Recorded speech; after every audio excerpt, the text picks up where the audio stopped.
Tapi awalnya ya memang kita berangkat untuk menyempurnakan apa yang ada pada mereka. Akhirnya ternyata setelah saya kembali, saya membawa dua sisi, bukan hanya sanadnya saja. Sanad istilahnya dulu ya katakan orang hilang di beca untuk disambungkan, sudah siap kita. Cuman yang kedua saya membawa perbaikan dari sisi pemahaman prakteknya. Karena ternyata tidak sesuai sama sekali dengan yang ada di Mekah. Memang jauhnya kan tidak seperti seinten zaman sekarang. Kalau zaman dahulu pulang dari Makkah setelah itu ya lepas gitu aja, bikin kelompok di sini begitu. Iya, putus total. Putus total. Ya sanad ya putus. Sanad putus. Ajaran pemahaman ya putus juga. Itu aliran baru. Ya itu kan jadi pemahaman baiatnya. Ya kalau hadisnya dari dulu ada. Tapi pemahaman dan prakteknya itu kan bukan ala gurunya, bukan. Kalau memang ala gurunya seharusnya gurunya yang dibaiat ya. Itu logikanya. Inilah khawatibillah yang berbahagia. Kalau ajaran baiatnya itu ternyata tidak bersumber dari gurunya, Syekh Umar Hamdan, lalu dari mana? Ya, Baidah Nur Hasan itu mendapatkan pemahaman baru yang tidak diajarkan Syekh Umar Hamdan. Dari mana dia dapatnya? Perlu kita teliti. Dari sinilah. Ya.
Syekh Yahya Al-Mudarris, guru Syekh Darul Hadis, Syekh Ma'had Haram dan Syekh di Masjidil Haram. Masya Allah. Kemudian dapat lagi dari Syekh Khalid At-Turkistani, itu mutakharrij Ummul Qura. Murid dari Syekh Muhammad Yasin Al-Fadani, Musnidud Dunya. Muridnya Syekh Umar Hamdan, penulis tarjumahnya Syekh Umar Hamdan. Berarti Al-Fadani orang Padang juga. Orang Padang. Berarti lebih dekat. Beliau lebih dekat dengan Syekh Umar Hamdan daripada beliau penulis Jokam itu ya. Nggak ada di Jokam tuh nggak ada. Nggak bisa bertanggung jawab kan. Nggak bisa. Ngaku-ngaku aja. Tapi awalnya ya memang kita berangkat untuk menyempurnakan apa yang ada pada mereka. Akhirnya ternyata setelah saya kembali, saya membawa dua sisi, bukan hanya sanatnya saja. Sanat istilahnya dulu ya katakan orang hilang di beca untuk disambungkan, sudah siap kita. Cuman yang kedua saya membawa perbaikan dari sisi pemahaman prakteknya. Betul. Karena ternyata tidak sesuai sama sekali dengan yang ada di Mekah. Emang jauh hubungannya kan tidak seperti seinten zaman sekarang. Kalau zaman dahulu pulang dari Makkah setelah itu ya lepas gitu aja bikin kelompok di sini begitu. Iya, putus total. Putus bukan total. Ya sanad ya putus. Sanad putus. Ajaran pemahaman ya putus juga. Putus juga. Itu aliran baru.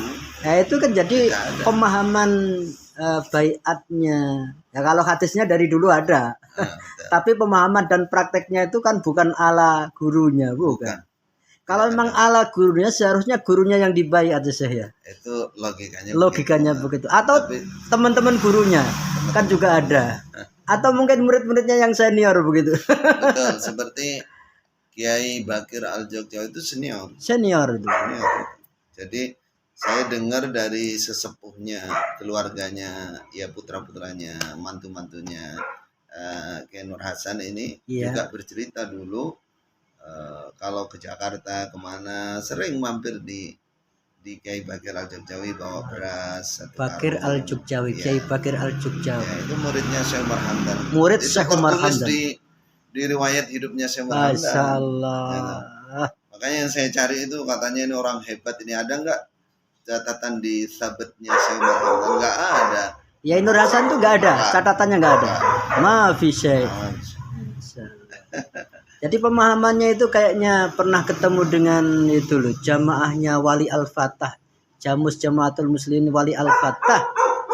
Ya, kemungkinan besar begitu. Kemungkinan besar begitu karena dari tahun istilahnya 40 sampai 60 itu bisa dikata tidak ada di suara di pengikutnya tentang baiat itu keamiran setelah 60 ke atas baru ada. Nah itu setelah ketemu dengan itu. Makanya insyaallah saya antum tetap istiqomah hijrah ini walaupun anjing menggonggong di sana itu menggonggong di sana kafilah tetap berlalu insyaallah. Insyaallah. Pemahamannya insyaallah lebih sahih, sanadnya mutasil, dan kita tidak mengkafirkan saudara-saudara kita kaum muslimin. Tidak jadi khawarij gaya baru. Insyaallah. Naudzubillah min dzalik. Tapi kita tetap mengakui saudara-saudara kita yang ada di Jokam itu adalah kaum muslimin. Dan mudah-mudahan Allah berikan hidayah. Mudah-mudahan uzur jahalnya masih diterima. Amin amin amin. Jahlan.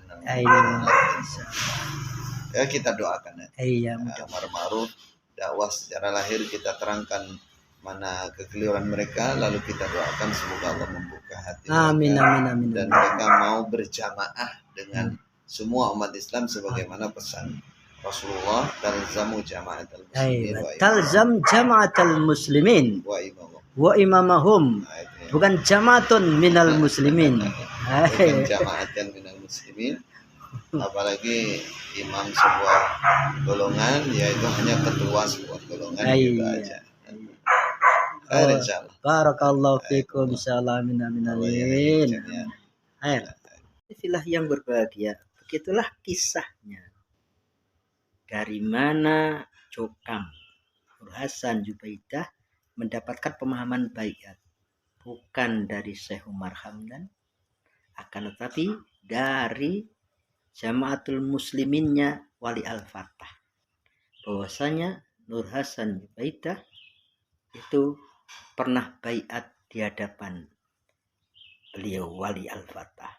Nah, walaupun kita sendiri tidak sepakat sih bagaimana proses di baiatnya Wali Al-Fatah yang menganggap dirinya sebagai khalifah seluruh kaum muslimin.